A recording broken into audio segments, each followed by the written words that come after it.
At Thanksgiving dinner, my phone suddenly lit up with a message from an unknown number. Don't eat anything. Trust me. My heart skipped a beat. The dining room was loud. Forks clinking against plates, my son laughing too hard at something his wife had just said, the smell of roasted turkey filling the air. Everything looked normal. Warm. Safe. But my hands started to shake. I glanced down at the screen again, half expecting the message to disappear. It didn't. No name. No explanation. Just that warning. Across the table, my daughter-in-law, Emily, was smiling at me.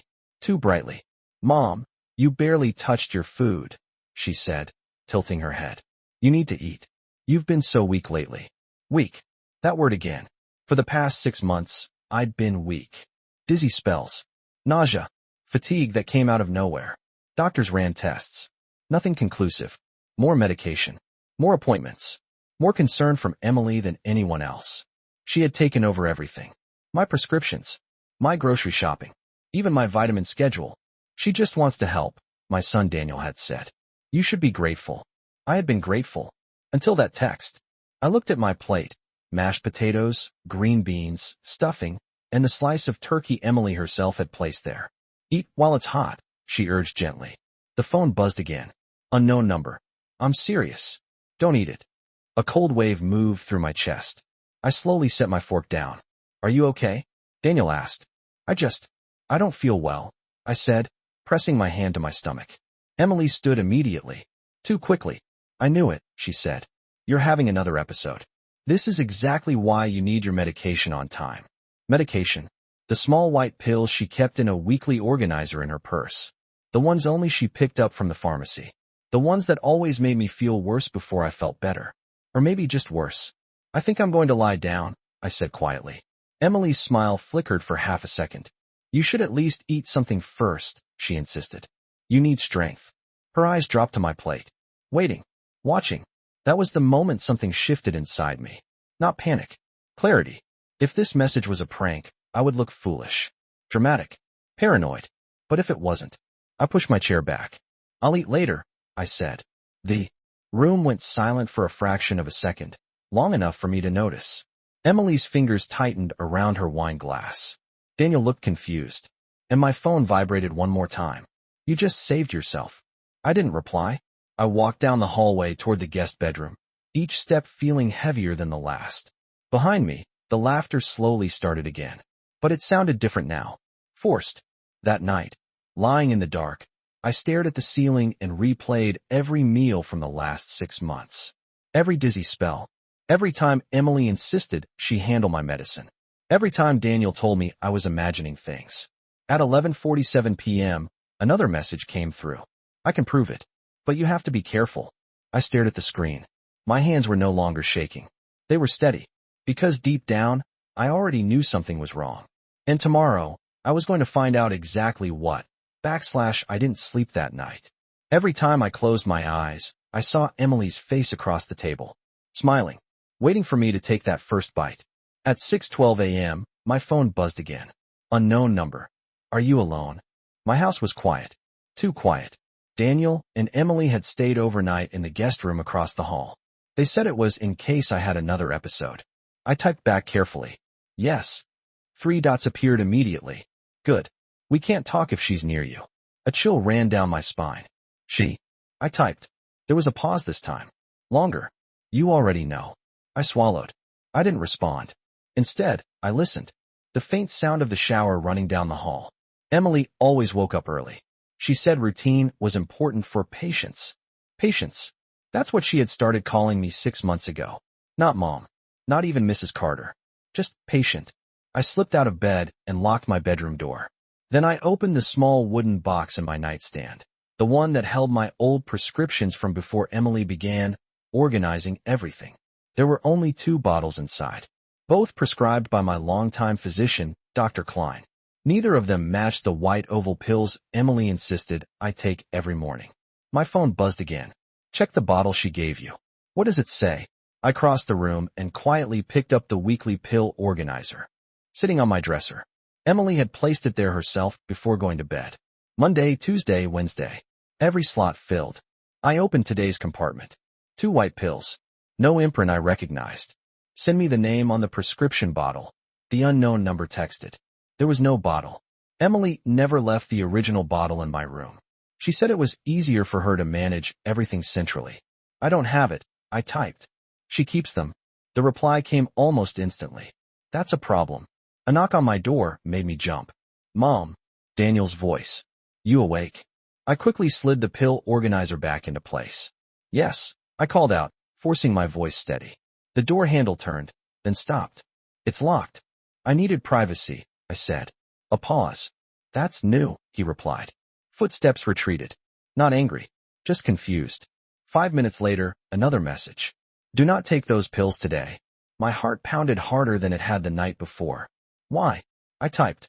This time the response wasn't immediate. When it came, it was only 3 words. They're not yours. The shower stopped. I felt time compress. I had 2 choices. Take them like I always did. Or don't. If this was paranoia, skipping a dose could trigger another episode. Emily would call the doctor. Maybe even suggest a psychiatric evaluation. But if the text was right, I carried the 2 white pills into the bathroom, turned on the faucet for cover, and flushed them down the sink. Then I splashed water on my face and practiced looking normal. At breakfast, Emily watched me closely. Too closely. Did you take your morning medication? She asked casually, pouring coffee. Yes, I replied. The lie tasted bitter. She held my gaze a second longer than usual. Good, she said finally. You've been more stable when you stay consistent. Stable. There was that word again. Daniel looked relieved. See? Today will be better, he said. I nodded and reached for toast. Plain, untouched by anyone else. By noon, I was waiting. For dizziness. For nausea. For the familiar fog that usually crept in by mid-afternoon. It never came. At 2 p.m., I was still clear-headed. At 4 p.m., I felt normal. Better than normal. Stronger. The unknown number texted again. How do you feel? Fine, I replied. Better than I have in months. 3 dots. Then, that's because you didn't take what she's been giving you. I sat down slowly. What is it? I asked. Another pause. I can't say over text. My pulse quickened. Then how do you know? This time, the response was longer. Because I saw the refill request. And it wasn't submitted by your doctor. Everything inside me went still. What refill request? The one under your name. Submitted 6 months ago. The dosage kept increasing. 6 months. That's exactly when the fainting started. Exactly when Emily insisted on taking over my prescriptions. Exactly when she began handling the grocery shopping too. Who are you? I typed. There was a long silence. Long enough for doubt to creep back in. Then, someone who shouldn't have access to what I saw. That didn't calm me. It terrified me. That evening, Emily handed me my pills again. Right on time, she said gently. Her smile was patient. Controlled. Actually, I said carefully, I was thinking of reviewing everything with Dr. Klein. Just to double check. Her expression froze. Only for a second. But I saw it. Why? She asked softly. You trust me, don't you? Trust. The word felt heavy. I just want peace of mind, I said. Daniel looked between us. It couldn't hurt, he offered. Her jaw tightened. It's unnecessary, she replied. We've already adjusted things exactly the way his office recommended. His office. Not Dr. Klein. Not my doctor. Just his office. That night, at 9:38 p.m., my phone buzzed again. This is moving faster than I thought. What does that mean? I typed. She called today. My stomach dropped. Who? Your insurance. I stared at the screen. She's trying to update beneficiary information. The room felt smaller. Hotter. And suddenly the warning from Thanksgiving wasn't just about dinner. It was about something bigger. Much bigger. I typed one final question before turning off the light. If I hadn't walked away last night, what would have happened? The reply came immediately. You probably wouldn't be texting me right now. The message stayed on my phone screen longer than it should have. Don't eat anything. Trust me. For a few seconds, the noise of Thanksgiving dinner faded into a strange blur around me. Laughter echoed from the other side of the table. Someone was pouring wine. My granddaughter was asking for more cranberry sauce. But all I could hear was my own heartbeat. I slowly locked my phone and slipped it back into my pocket. Across the table, Emily, my daughter-in-law, was watching me. Her smile looked perfect. Too perfect. Margaret, she said sweetly, pushing a dish closer to me. You haven't touched your plate. The smell of roasted turkey filled the room. Normally, it was my favorite part of Thanksgiving. But suddenly the scent made my stomach tighten. I will, I said calmly. I picked up my fork, pretending to cut a piece of turkey. Emily leaned forward slightly, her eyes following every movement of my hand. Try the stuffing, she added.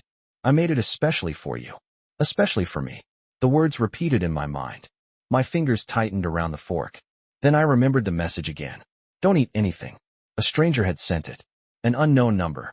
Which meant one thing. Someone knew something. And they wanted me to stop before it was too late. I gently set the fork down. Oh dear, I said softly, pressing my hand to my stomach. I think I ate too many appetizers earlier. I might skip dinner tonight. Emily's expression froze. Only for half a second. But I saw it. A flicker. Disappointment. She recovered quickly and laughed. Oh, Margaret, you always say that, and then end up eating twice as much. But her eyes had changed. She wasn't relaxed anymore. She was watching me. Carefully. My son Daniel looked up from carving the turkey. Mom, are you feeling okay? I'm fine, I said. Just not hungry tonight. He shrugged and went back to cutting slices. But Emily didn't move. Instead, she slowly pulled the stuffing dish back toward herself. Her fingers lingered on the edge of the bowl. For a moment, neither of us spoke. The room was still warm with conversation and clinking glasses, but between us, the air felt colder. I forced myself to smile. Everything smells wonderful, I said. Thank you, she replied. But her voice sounded tight now. I glanced down at my phone again under the table. The message was still there. No name. No explanation. Just a warning. I opened the number and typed a quick reply. Who is this? The 3 dots appeared almost instantly. Whoever it was, they had been waiting. My throat went dry. Another message appeared. I can't explain everything now. My heart pounded harder. Then the next message arrived. But if you eat that food tonight, you'll end up in the hospital. My breath caught. Hospital? I stared at the words, trying to understand. Was this a joke? A sick prank? But something about the urgency felt real. Very real. Before I could reply, another message appeared. Have you been getting sick recently? A chill ran through my spine. Because the answer was yes. For the past 3 months, something strange had been happening. At first, it seemed like nothing. A little dizziness. Fatigue. Occasional stomach pain. My doctor said it was probably stress. Your blood work is mostly normal, he told me during my last appointment. Mostly. That word had bothered me. Still, I try not to worry. But then the symptoms kept coming back. Especially after family dinners. And suddenly, the warning on my phone didn't feel random anymore. My fingers trembled slightly as I typed. Who are you? The response came immediately. Someone who noticed something you didn't. I looked up. Emily was laughing with Daniel again. She looked completely relaxed. But now that I was watching more carefully, I noticed something. She hadn't taken a single bite of the stuffing either. In fact, she hadn't eaten much of anything. Instead, she kept filling other people's plates. Encouraging them. Watching them. My stomach twisted. Another message appeared on my phone. Do you still have the leftovers from the dinners where you got sick? Leftovers? I thought about it. Last month, after a Sunday dinner at Daniel's house, I had brought home a container of soup Emily had made. I remembered because I never finished it. It was still in my freezer. My hands felt suddenly cold. Yes, I typed slowly. There was a pause. Then the stranger replied. Don't throw it away. You'll need it. Across the table, Emily suddenly stood up. Margaret, she said, smiling again. Let me bring you some tea instead. Our eyes met. For the first time that night. Her smile didn't reach her eyes. And in that moment, a quiet thought formed in the back of my mind. Maybe the message hadn't come a moment too soon. Maybe it had arrived just in time. The dining room slowly returned to normal conversation, but inside my chest, nothing felt normal anymore. Laughter floated around the table. Plates clinked softly. Someone poured more wine. My granddaughter asked if anyone wanted more cranberry sauce, but I barely heard any of it. My phone rested in my lap under the table, the screen now dark again, yet the message from that unknown number still burned in my mind. Don't eat anything. Trust me. At first, I had assumed it was a mistake. A prank. Maybe even spam. But now something felt wrong. Not just strange. Not just unsettling. Wrong. Across from me, Daniel was slicing the turkey with careful, precise movements. The same way he used to slice apples when he was a boy. Back then, he would bring me the bigger piece and say, Mom, you take this one. Now he didn't even look at me. Mom, he suddenly said. glancing over with a tight smile. You barely touched your plate. I forced a small laugh. Oh, sweetheart, you know me. I never eat much during big dinners. It wasn't a lie. But tonight, it wasn't the truth either. Daniel's wife, Melissa, sat beside him, watching me with an expression I couldn't quite read. Concern? Curiosity? Or something else? You should at least try the stuffing, she said, pushing the dish slightly closer to me. Daniel worked really hard on it. Her tone sounded polite. Too polite. My fingers tightened slightly around my napkin. The message flashed again in my mind. Don't eat anything. I swallowed. Maybe later, I said gently. Let me finish my wine first. Melissa nodded slowly, but her eyes stayed on me a moment too long. The conversation shifted again. Someone mentioned travel plans for Christmas. My granddaughter started talking about her school play. Yet every few seconds, my eyes drifted back to my phone. Who would send a message like that? And why now? I glanced around the table again. Everyone looked perfectly normal. Daniel laughing at something his brother-in-law said. Melissa reaching for more mashed potatoes. The kids whispering and giggling. Nothing seemed unusual. But my instincts, the same instincts that had raised 2 children, run a household for decades, and helped me survive more hardships than anyone at this table probably realized, were telling me something important. Something was wrong. My phone vibrated again. My heart jumped. Slowly, carefully, I lowered my eyes to the screen beneath the table. Another message. From the same unknown number. I'm serious. Please don't eat. My mouth went dry. This wasn't a random prank. Whoever was sending this message knew exactly what was happening right now. Which meant one thing. They knew I was at this dinner. A cold chill slid down my spine. I subtly looked around the room again, studying each face more carefully this time. Daniel, Melissa, my brother-in-law Mark, my niece Laura, even the kids. Everyone looked relaxed. Normal. But if someone here was connected to that message, they were hiding it well. I typed a reply before I could overthink it. Who is this? For a moment, nothing happened. Then 3 dots appeared. Typing. My pulse hammered in my ears. The reply arrived. Someone who doesn't want you to get hurt. My stomach tightened. I stared at the words. That didn't make things better. It made things worse. Because if someone believed I could get hurt tonight, that meant something dangerous was already happening. I slowly pushed my plate away from me. Daniel noticed immediately. You really aren't eating? He asked, a faint crease appearing between his brows. I smiled again, though it felt stiff. I think I'm just a little tired tonight. Melissa leaned forward slightly. You look pale, she said. Maybe you should eat something. Her voice was soft, encouraging, but suddenly it sounded less like kindness and more like pressure. My fingers brushed against the edge of the table. No, I'm fine, I insisted gently. Just need some air. Before anyone could protest, I stood up slowly. I'll be right back. Daniel looked concerned. You okay, Mom? Of course, I said quickly.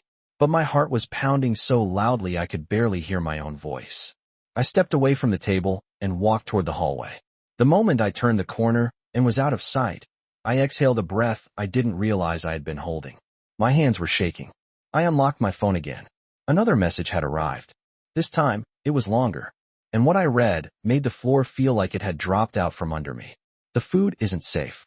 My breath caught. I stared at the screen. Don't let them pressure you to eat. Them. Not it. Them. Whoever was texting me believed someone at that table was involved. My mind raced. Who? Daniel? No. That was impossible. Melissa? I barely knew her well enough to judge. But why would anyone want to hurt me? My phone buzzed again. One more message. If you want proof, go look in the kitchen trash. My heart pounded. The kitchen was only a few steps away. For a moment, I stood frozen in the hallway. Then, slowly, I turned toward the kitchen. Every step felt heavier than the last. Behind me, I could still hear laughter from the dining room. Normal, warm, comfortable. Yet suddenly it all felt like a stage. And I had just discovered I might be sitting in the middle of something far more dangerous than a simple Thanksgiving dinner. I reached the kitchen doorway. The room was empty. The trash can stood near the counter. Lid closed. Ordinary. But my pulse was racing as if I were about to uncover something terrible. My hand hovered over the lid.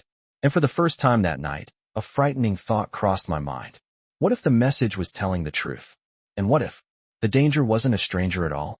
The room fell silent after Linda's voice cut through the warm Thanksgiving chatter. Did you really get a message telling you not to eat? Her tone sounded casual, but there was something underneath it, something sharp, like a knife hidden under a napkin. I slowly set my fork down. The turkey on my plate suddenly looked different. The gravy shimmered under the warm dining lights. The mashed potatoes steamed gently beside it. A moment ago it had looked like comfort. Now it looked like a question. "Ah, yes," I admitted quietly. "Just before dinner." Mark frowned. "A message? From who?" "I don't know. It was an unknown number." Linda laughed softly. "Oh, come on. That sounds like spam." Her laugh was light, but it didn't reach her eyes. Mark nodded, already trying to dismiss it.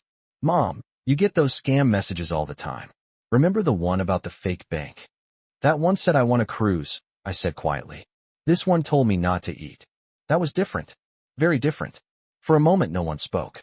The candles flickered gently on the table. Outside the window the evening sky had turned dark blue. The smell of roasted turkey still filled the room. Linda leaned forward slightly. "Honestly, if we stopped eating every time we got a weird message, we'd never have dinner." Her smile widened. "You should eat while it's hot." She picked up the serving knife and sliced another piece of turkey, placing it directly on my plate. The motion was smooth, deliberate. "Here," she said. "This one is the best piece." Something in my chest tightened. I looked down at the turkey, then back at Linda. Her smile stayed perfectly in place. Too perfectly. Mark nudged my arm gently. "Mom, she spent all day cooking this." "I know," I said, but my appetite had disappeared. Instead, the message kept replaying in my mind. "Don't eat anything. Trust me." The words felt heavier now, almost urgent. My phone buzzed again. Everyone's attention snapped to the table. I slowly reached into my pocket. Another message. Same number. 3 words. "Did you eat?" My throat went dry. Mark leaned closer. "What does it say?" I hesitated. Then I turned the screen so they could see. Linda's smile froze. Just for a second. Then she laughed again, louder this time. "Wow, that's creepy." She shook her head dramatically. "Someone's messing with you." Maybe she was right, but something in my gut said otherwise. I typed a reply. "Who is this?" The typing bubble appeared instantly. Then the response came. "Someone who doesn't want you to get sick again." The room suddenly felt colder. Mark frowned again. "What does that mean?" I stared at the message. Sick again. My mind drifted back to the past year. The strange stomach problems. The dizziness. The sudden weakness that sometimes hit me after meals. Doctors had called it stress, or age, or digestive sensitivity. But no one had ever given me a real answer. Across the table, Linda quietly took a sip of wine. Her face remained calm. Too calm. I looked down at my plate again. Turkey, gravy, stuffing. Everything looked normal.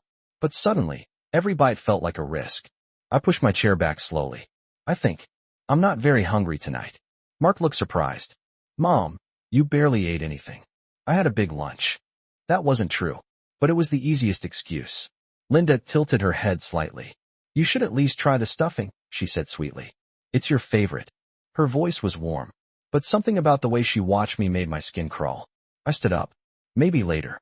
I carried my plate toward the kitchen. Behind me, the table conversation slowly restarted, but I could feel Linda's eyes following me. When I reached the sink, I hesitated.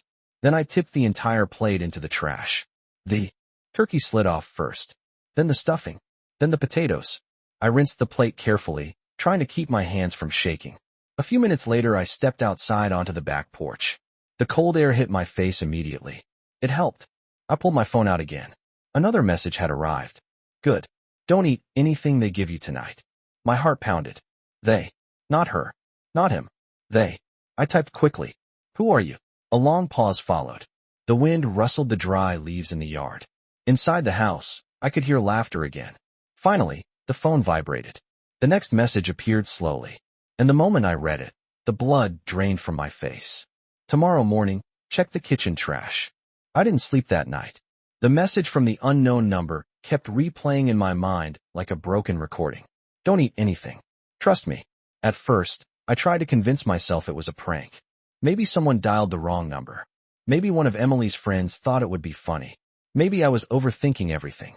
But the more I thought about it, the less sense that explanation made. The message came at the exact moment we sat down to eat. And the sender clearly knew where I was.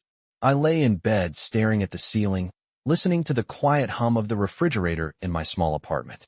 The clock on the wall ticked slowly past midnight. I kept remembering the look on Emily's face when I pushed the plate away. It wasn't concern. It wasn't confusion. It was irritation. That detail refused to leave my mind. The next morning, I woke up early with a dull headache and a heavy feeling in my chest. Outside, the sky was gray and cold, the kind of late November morning that makes everything feel slower. I made myself a cup of coffee and sat by the window. And that's when my phone buzzed again. The same unknown number. My fingers hesitated before opening the message. This time, the text was longer. You did the right thing last night. My heart immediately began pounding. I typed quickly. Who is this? The typing bubble appeared, then disappeared, then appeared again. Finally, another message arrived. Someone in that house doesn't want you to stay healthy. The words sent a chill through my entire body. I stared at the phone for a long time before answering. What are you talking about? For almost a minute, there was no response. Then the phone buzzed again. Check the medication you've been taking. My stomach tightened. Medication. For months now, Emily had been reminding me to take the vitamins she bought for me. She always insisted they were important. Your immune system is weak, she had told me repeatedly. You need these every day. She even organized them in a small pill box labeled with the days of the week. At the time, I thought she was simply being thoughtful. Now the memory felt different. My fingers trembled slightly as I texted back. Why would I check them? The reply came almost instantly. Because they're not vitamins. For several seconds, I couldn't breathe. I looked toward the kitchen counter where the pill box sat exactly where I had left it. Monday, Tuesday, Wednesday, Thursday, Friday. Each compartment neatly filled with 2 small white capsules. Emily had brought them to my apartment 3 weeks ago. Just take 2 every morning, she said with a smile. They'll help your energy levels. At the time, I was grateful. Now I felt something else entirely. Fear. I stood up slowly and walked toward the counter. The apartment felt unusually quiet, as if the walls themselves were listening. My phone buzzed again. Don't take them today. My chest tightened. I picked up one of the capsules and held it under the light. It looked perfectly ordinary. Smooth. White. Harmless. But suddenly, the idea of swallowing it made my stomach turn. I grabbed my phone again. Who are you? Several seconds passed. Then another message appeared. Someone who doesn't want you to get sick again. Again. The word hit me like a small shock. Over the past 2 months, I had been feeling worse than usual. Constant fatigue. Headaches. Dizziness that appeared out of nowhere. Emily always blamed it on age. You're pushing yourself too hard, she would say. But suddenly those symptoms replayed in my mind differently. What if they weren't natural? My phone buzzed once more. You need proof. Proof. My eyes moved back to the capsules in my hand. What kind of proof? I whispered to the empty room. As if hearing me, another message arrived. Take 1 capsule to a pharmacy or clinic. Ask them to check it. A pharmacy. The suggestion sounded simple. Too simple. But the more I thought about it, the more logical it seemed. If the pills really were vitamins, the pharmacist would confirm it, and this entire nightmare would disappear. But if they weren't, a wave of anxiety washed over me. I sat down at the small kitchen table, staring at the pill box. Emily's voice echoed in my memory. Don't forget your vitamins. She had said it so many times. Too many times. My phone buzzed again. Do not tell your son. That message made my stomach twist even harder. Why not? I typed. The response came slowly this time. Because he already believes you're sick. My hands went cold. Sick. That word again. Emily had been the one telling David I wasn't feeling well lately. She was always the one explaining my symptoms. Always the one speaking for me. The thought suddenly made something click inside my mind. A realization that felt both terrifying and impossible. If someone wanted to convince my son that I was declining, if someone wanted to make my health appear worse than it really was, then weakening me slowly would be the easiest way to do it. I stared at the capsule in my hand again. For the first time, I felt truly afraid of it. Finally, another message appeared on my phone. Go today? Don't wait. I looked at the clock. 9:17 a.m. The pharmacy down the street would already be open. I slipped the capsule into a small plastic bag and placed it in my coat pocket. My hands were still shaking as I grabbed my keys. Before leaving the apartment, I looked once more at the phone screen. If you're telling the truth, why are you helping me? This time, the reply took almost a full minute. When it finally appeared, my heart nearly stopped. Because I know exactly what Emily is capable of. I stared at the message in silence. Whoever was texting me didn't just suspect something. They knew her. And as I stepped out into the cold morning air, heading toward the pharmacy with the capsule in my pocket. One terrifying question began forming in my mind. If Emily really had been poisoning me, how long had it been happening? And how far was she willing to go before someone stopped her? For a moment, no one spoke. The words hung in the air like a storm cloud. My daughter-in-law, Emily, froze with the serving spoon still in her hand. My son Daniel slowly lowered his fork, confusion creasing his forehead. "What do you mean, Mom?" he asked. I took a breath. My hands were shaking slightly, but I forced myself to stay calm. Panic would only make things worse. I said carefully, that someone sent me a warning tonight. Before dinner. Daniel frowned. What kind of warning?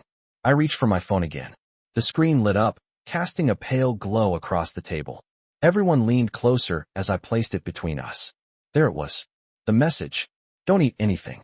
Trust me. Emily blinked. Then she gave a small, uneasy laugh. That's weird, she said. Probably a prank. Her tone sounded light, but something about it felt forced. Daniel looked from the phone to me. When did you get this? He asked. About 10 minutes before dinner, I said. And you didn't say anything? I wasn't sure what it meant, I admitted. But when I saw it again just now, I realized I couldn't ignore it. Silence returned to the table. The smell of roasted turkey suddenly felt heavy, almost suffocating. Daniel rubbed his temples. Mom, you know Thanksgiving always brings out scammers and weird messages, he said gently. Someone probably sent that randomly. Maybe. But the uneasy feeling in my chest hadn't disappeared. In fact, it was getting stronger. I looked down at the phone again. Something about the message bothered me. Not just the warning.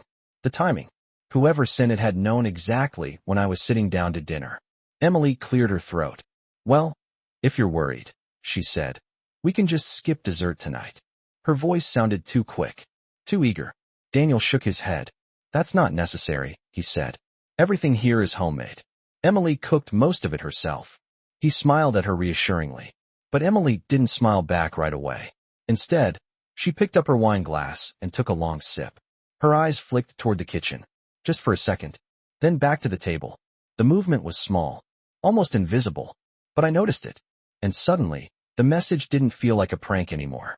I tried to sound casual. Emily, I said softly, did anyone else help you cook today? She looked surprised. No, she said. Why? I was just wondering. Daniel chuckled. Mom, Emily's been cooking all day. I watched her. Yes, Emily added quickly. Since this morning. Her answers came a little too fast. I nodded slowly. Of course. But the strange feeling in my chest only deepened. Daniel picked up the carving knife again. Well, he said, trying to lighten the mood. If Mom's not eating, that just means more turkey for the rest of us. Emily forced a laugh. But she didn't reach for the food. Instead, she stood up. I'm going to grab more gravy, she said. No need, Daniel replied. There's plenty here. But Emily had already walked toward the kitchen. The moment she disappeared through the doorway, I felt the phone vibrate again in my hand. A new message. My heart slammed against my ribs. I opened it slowly. Another text from the same unknown number. 3 simple words. Check the kitchen. My breath caught. Across the table, Daniel noticed the change in my face. What is it? He asked. I didn't answer right away. Instead, I looked toward the kitchen doorway where Emily had just disappeared. The light inside flickered softly against the wall. And for the first time that night, I felt truly afraid. I turned the phone so Daniel could see the message. He read it silently. Then his eyes widened. What the hell? He whispered. At that exact moment, we heard something from the kitchen. A faint clinking sound. Like glass against metal. Emily's voice followed. Might take a second, she called out. The gravy's a little thick. Daniel pushed back his chair. I'm going to help her, he said. No, I said quickly. He paused. Why not? I swallowed. Because the message had said check the kitchen. Not help in the kitchen. But how could I explain that without sounding paranoid? Daniel waited for an answer. I hesitated. Then I made a decision. Let's go together, I said. Daniel nodded slowly. We stood up at the same time. The dining room suddenly felt colder. Quieter. As we walked toward the kitchen, the smell of food grew stronger. Too strong. My stomach twisted. Daniel pushed the kitchen door open. And the moment we stepped inside, everything changed. The house felt different the next morning. Not quieter. Not louder. Just heavier. Like something invisible had settled into the walls overnight. I woke up earlier than usual. The sunlight creeping through the kitchen window looked normal, the same pale gold it always did after Thanksgiving. But inside my chest, the weight from the night before hadn't gone away. I kept replaying that message. Don't eat anything. Trust me. And the more I thought about it, the more impossible it felt to ignore. The strange thing was, nothing had happened during dinner. No one got sick. No one complained about the food. The turkey had tasted perfectly normal. The mashed potatoes, the stuffing, the cranberry sauce. Everything had looked exactly like every Thanksgiving meal we'd ever shared. Except for one thing. Me. I was the only one who hadn't eaten. At the time, I had told everyone I wasn't feeling well. It wasn't entirely a lie. My stomach had been tight with anxiety the moment that message appeared. But the real reason I pushed my plate away was much simpler. Fear. A quiet, creeping fear I couldn't explain. And now, sitting alone in my kitchen with a cup of untouched coffee growing cold in my hands, that fear was slowly turning into something else. Questions. Lots of them. The biggest one being, who sent that message? I picked up my phone again and opened the conversation. The number was still there. No name. No profile picture. Just that single line. Don't eat anything. Trust me. I stared at it for a long time. Then I did something I hadn't thought to do the night before. I tapped the number. For a moment, I hesitated.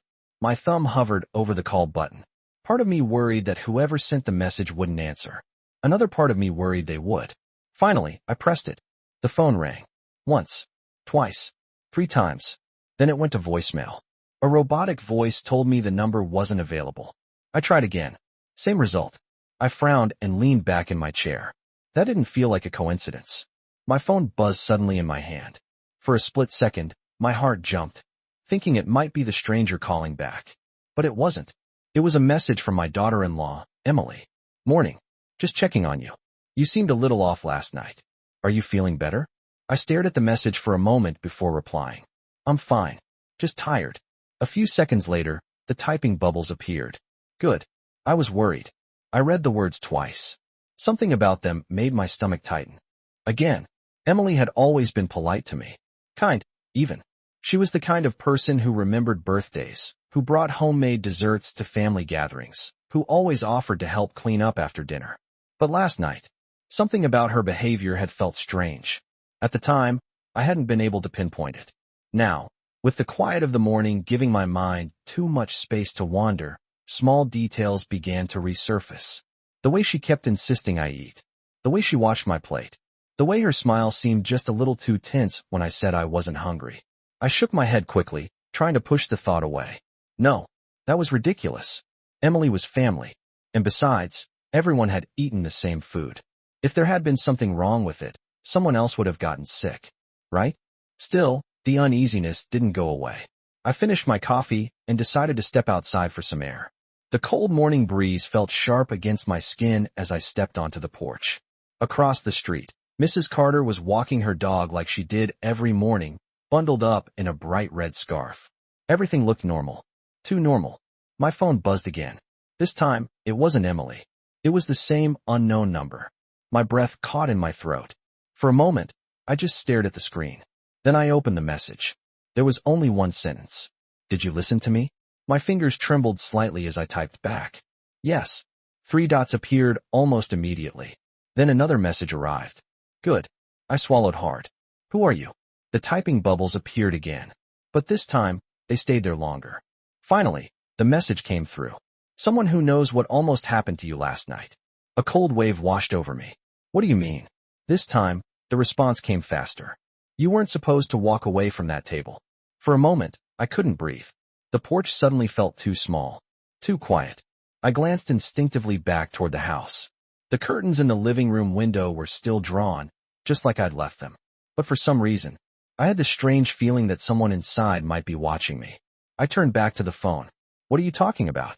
The reply came a few seconds later. Check the hospital reports. Today, my heart pounded harder. Why? The typing bubbles appeared again, then stopped. A full minute passed. 2 minutes. Finally, one last message arrived. Because someone at that dinner table didn't wake up feeling fine. My fingers went cold. I stared at the screen, trying to process the words. Then I opened my browser and searched the local hospital updates. For a few seconds, nothing appeared. Then a headline popped up. My stomach dropped as I read it. Local woman hospitalized overnight after severe allergic reaction following Thanksgiving dinner. My eyes moved quickly across the article. The patient's name hadn't been released yet, but the hospital mentioned something else. The reaction had been triggered by a rare chemical contamination in homemade food. My hands began to shake. Slowly, painfully slowly, a realization began forming in my mind. If the food had been contaminated, and everyone at the table had eaten it, then why was only one person in the hospital? And more importantly, why had someone known before it happened? The message from Claire's cousin kept echoing in my mind long after that strange Thanksgiving night. Claire has been faking her illnesses for months. I thought you should know. At first, I didn't want to believe it. Not because I trusted Claire completely, but because the idea felt too extreme. Pretending to be sick again and again, making everyone worry. It sounded like something from a television drama, not real life. But once doubt enters your mind, it refuses to leave. Over the next few days, I started replaying moments in my head, little details I had ignored before. The first thing that stood out was how often Claire suddenly became ill, right when something important was happening. There was the time last spring when Daniel wanted us all to visit my sister in Oregon. Claire had agreed at first. Then, the morning before the trip, she called Daniel from the bedroom, claiming she could barely breathe. Daniel rushed her to urgent care. The doctors ran tests. Everything came back normal. Claire said it must have been a panic attack. We canceled the trip. Then there was the charity dinner Daniel had organized through his company. Claire had spent weeks talking about it. She even bought a new dress. But that afternoon, she suddenly developed severe stomach pain. Again, Daniel rushed her to the hospital. Again, tests showed nothing. At the time, I told myself health issues could be unpredictable. I tried to be compassionate. But now, looking back, a pattern was starting to form. And that pattern made my stomach turn. A few days after Thanksgiving, Daniel called me. "Mom," he said gently. "Claire has another appointment with a specialist tomorrow." I hesitated. "Another one?" "Yeah," he sighed. "They still can't figure out what's wrong." There was a long pause between us. I wanted to tell him what Claire's cousin had said. I wanted to ask if he had ever noticed the strange timing of Claire's illnesses. But Daniel sounded exhausted. Not just tired, emotionally drained. So instead, I asked softly, "How are you holding up?" He let out a small laugh that didn't sound like humor. "Honestly, I don't know anymore." Those words stayed with me long after we hung up. 2 days later, the stranger who had texted me on Thanksgiving finally replied again. I had sent one short message after dinner that night. "Who are you? And how did you know about the food?" For several days, there was no response. Then, suddenly, my phone buzzed while I was watering plants in the kitchen. Unknown number. My hands froze. The message was short. Because it wasn't the first time. My heart started pounding again. I typed back quickly. "What do you mean?" Several minutes passed before the next message appeared. "Claire has done this before." I stared at the words, my mind racing. Done what? Poison people? Fake illnesses? Manipulate situations? The phone buzzed again. "You need to look at the hospital reports from the last year." A cold feeling crept through my chest. Hospital reports. I had never even seen them. Every time Claire went to the hospital, Daniel handled everything. He'd update me afterward with vague explanations, stress, dehydration, stomach problems. Nothing serious. But now I wondered, had anyone ever looked closely at those reports? Or had everyone simply trusted Claire's version of events? That night, I couldn't sleep.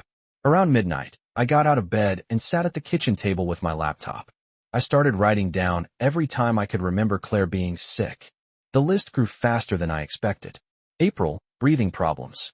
June, severe migraine. July, stomach pain. September, fainting episode. October, allergic reaction. 5 hospital visits in less than 8 months. And every single time, the doctors had failed to find a clear medical cause. I leaned back in my chair, staring at the list. Something about it felt deeply wrong. Not just coincidence. Something calculated. The next morning, I decided to call Daniel again. When he answered, his voice sounded strained. "Hey, Mom." "Hi, sweetheart," I said carefully. "How did Claire's appointment go?" There was a pause. "Same thing as always," he said. "They ran tests. Everything looks normal." I closed my eyes. "Daniel, can I ask you something?" "Sure. Have you ever actually read the medical reports yourself?" Another pause. "Not really," he admitted. "Claire usually explains everything." "What?" My fingers tightened around the phone. "Because sometimes," I said slowly, "what doctors write down and what patients say afterward aren't exactly the same. Daniel didn't respond immediately. When he finally spoke, his voice sounded uncertain. "What are you trying to say, Mom?" I hesitated. I didn't want to accuse Claire directly, not without proof. But Daniel deserved to know that something wasn't adding up. "I'm saying," I replied gently, "that maybe it's time someone looks at the full picture." Silence filled the line. Finally, Daniel sighed. "I guess that wouldn't hurt." We agreed to meet later that week to go through the paperwork together. After hanging up, I looked at my phone again. The unknown number still sat at the top of my messages. I typed one more question. "Who are you?" This time, the reply came almost immediately. 3 words. "Someone who knows." I stared at the screen for a long time. Because deep down, I was beginning to realize something terrifying. The Thanksgiving dinner had only been the beginning. And whatever truth was hiding behind Claire's illnesses, it was far more complicated than any of us had imagined. The room fell silent after I finished speaking. Not the polite kind of silence people make when they don't know what to say. This was heavier. The kind of silence that settles when something uncomfortable finally surfaces, something everyone had sensed, but no one had named. My son, Daniel, stared at the table. His wife, Rachel, still stood near the kitchen doorway, her hand resting against the wall as if she needed it to stay balanced. Across the table, my sister-in-law Karen slowly set down her glass. "No one told us any of this," she said carefully. Rachel's eyes flicked toward Daniel. For a moment, no one moved. Then Daniel cleared his throat. "That's not exactly," he started. But his voice didn't sound confident anymore. I didn't interrupt him. I just watched. For months, maybe longer, I had been watching the way he spoke around me. The way he corrected small details. The way Rachel stepped in before he finished a sentence. Now those small habits were suddenly visible to everyone. "I told you she wasn't well," Rachel said quickly. Her tone had changed. It wasn't defensive exactly, but it was sharper. "You said she needed help," Karen replied. "That's the same thing," Rachel said. "No," Karen said calmly. "It isn't." The difference hung in the air. Daniel rubbed the back of his neck. "Mom didn't want anyone worrying," he said. "That's not true," I answered quietly. He looked up. For a moment we just looked at each other across the table. "I didn't know anyone was being told I was sick," I said. No anger. No raised voice. Just the truth. And sometimes the truth carries farther than shouting. Rachel exhaled slowly. "You were having episodes," she said. "Episodes?" Karen repeated. Rachel looked irritated now. "You weren't there," she said. "No," Karen agreed. But apparently neither was anyone else. That landed harder than she expected. Daniel shifted in his chair. "I just didn't want things getting complicated," he said. "What things?" Karen asked. Another silence. Then my brother Tom leaned forward. "Daniel," he said gently, "your mom seems perfectly capable of explaining things herself." Daniel looked at me again. I could see the conflict in his face. He wasn't a cruel man, but he had allowed a story to grow around me. A version of events that made everything simpler for him. Simpler, but not true. Rachel crossed her arms. "You're all acting like we've done something terrible," she said. "No one said that," Tom replied. "But you're implying it." "No," Karen said softly. "We're asking questions." Rachel looked around the table, clearly realizing the conversation was no longer moving the direction she wanted. "Fine," she said. "Ask." Karen gestured toward me. "Let's start simple," she said. "Why did she move into that tiny apartment?" Rachel opened her mouth, then stopped. Daniel answered instead. "She wanted independence." "That's part of it," I said. Everyone looked back to me.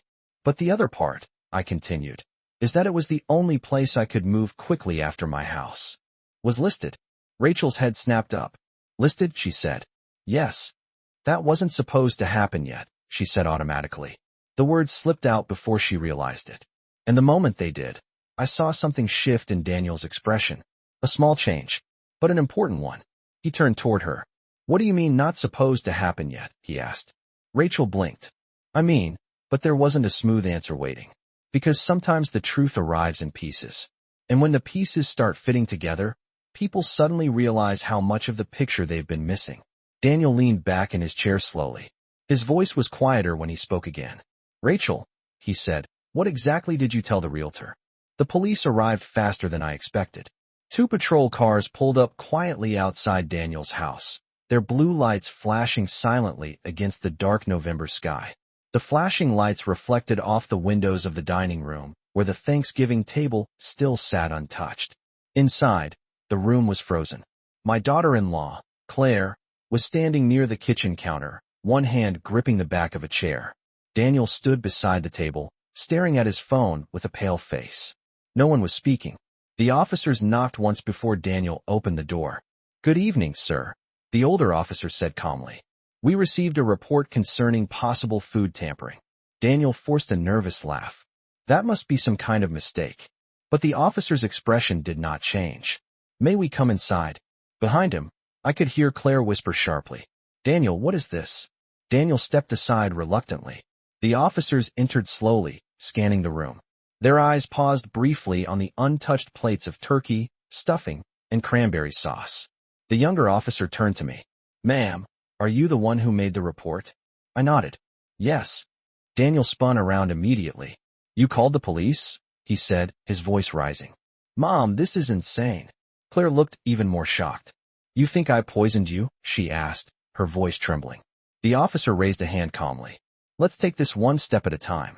He walked toward the table and looked down at the dishes. "Has anyone eaten yet?"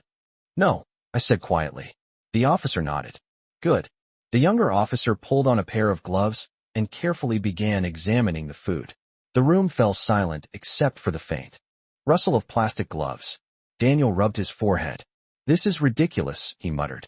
"We invited Mom for Thanksgiving, and now we're being treated like criminals." But the officer did not respond.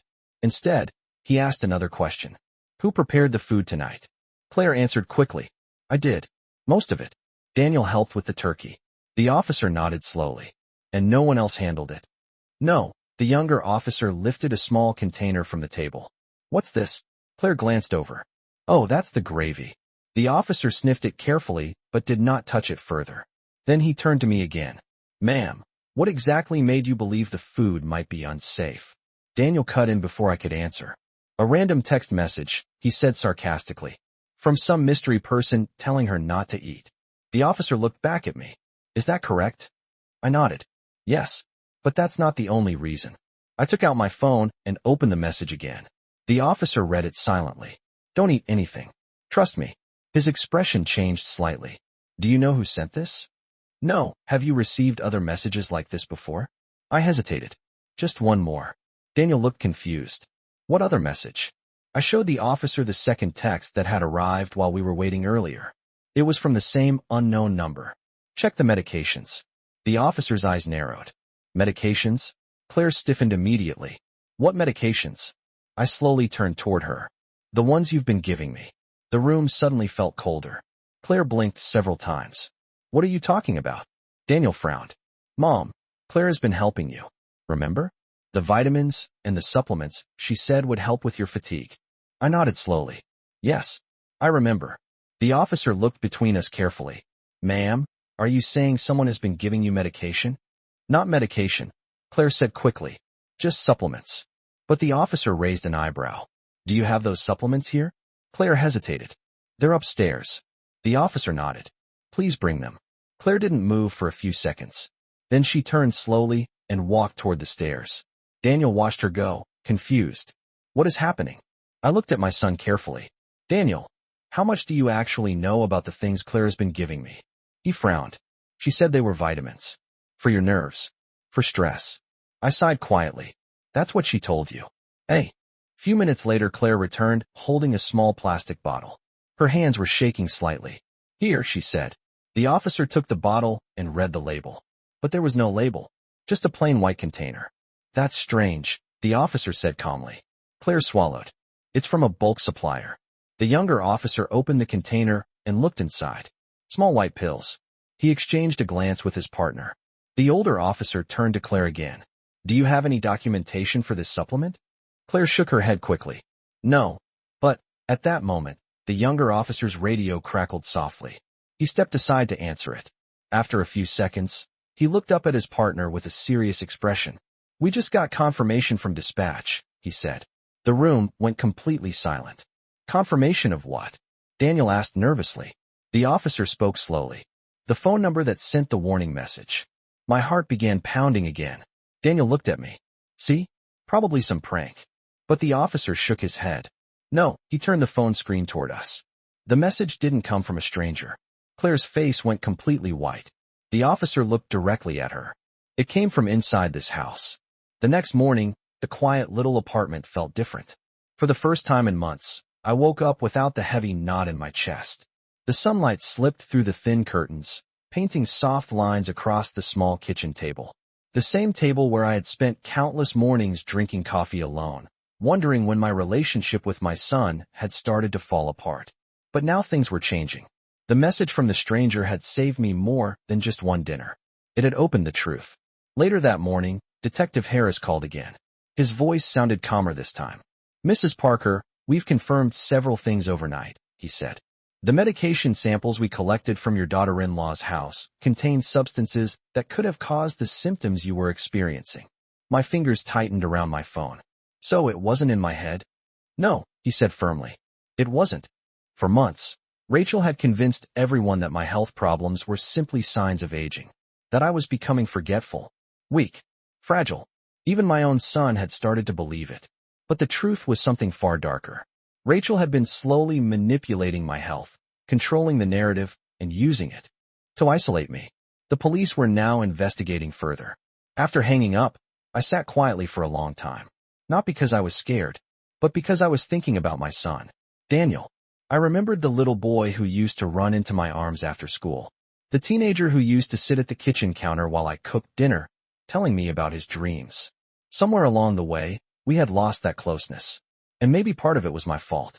But now, at least, the truth had a chance to bring things back. Around noon, there was a knock at my door. I opened it slowly. Daniel stood there. He looked exhausted. His eyes were red, like he hadn't slept all night. For a moment, neither of us said anything. Then he stepped forward. "Mom," he said quietly. Just one word. But it carried years of distance inside it. "I'm sorry." His voice cracked slightly. "I should have listened to you." I saw the guilt in his face. The realization that something had been wrong for a long time, and he had missed it. I didn't answer right away. Instead, I stepped aside and let him come in. The tiny apartment suddenly felt even smaller with both of us standing inside. He looked around. The narrow bed, the worn kitchen table, the single window. "This is where you've been living?" he asked softly. I nodded. "Yes." He ran a hand over his face. "I thought you were comfortable. Rachel always told me you preferred a smaller place." I gave a small, tired smile. Sometimes people tell stories that sound believable. He sat down slowly. I should have checked myself. We talked for hours that afternoon. Not about Rachel. Not about the investigation. But about us. About the distance that had grown between us without either of us realizing it. For the first time in a long while, my son and I spoke honestly. Weeks later, the investigation finally concluded. The police determined that Rachel had been manipulating several situations, including the medication and the misleading messages about my health. While not all her actions crossed into criminal charges, the truth was undeniable. The damage had already been done. Soon after, Rachel and Daniel separated. It wasn't a dramatic moment. No shouting. No scenes. Just two people realizing that trust, once broken so deeply, couldn't easily be rebuilt. Daniel started visiting me every week. Sometimes we cooked dinner together. Sometimes we simply sat and talked. And sometimes we laughed about the small apartment that had unintentionally revealed the truth. One evening, as we were washing dishes, Daniel looked at me and said something that stayed with me. "You know, if that stranger hadn't sent you that message," I finished the sentence for him, "I might have eaten that dinner." He nodded slowly. "And we might never have known the truth." I thought about the moment my phone had lit up that night. One simple message from someone I didn't even know. "Don't eat anything. Trust me." It had sounded strange. Almost unbelievable. But sometimes, the smallest warning can change everything. And sometimes, the truth finds its way to the surface in the most unexpected ways. A few months later, Daniel helped me move into a slightly bigger apartment closer to his house. Not a mansion, not luxury, just a warm place filled with light and laughter. A place where family dinners once again felt safe. On Thanksgiving the following year, we cooked together in my new kitchen. Turkey in the oven. Pumpkin pie cooling on the counter. The smell of cinnamon in the air. Daniel raised his glass and smiled. "To second chances." I smiled back. And for the first time in a very long time, Thanksgiving truly felt like home again.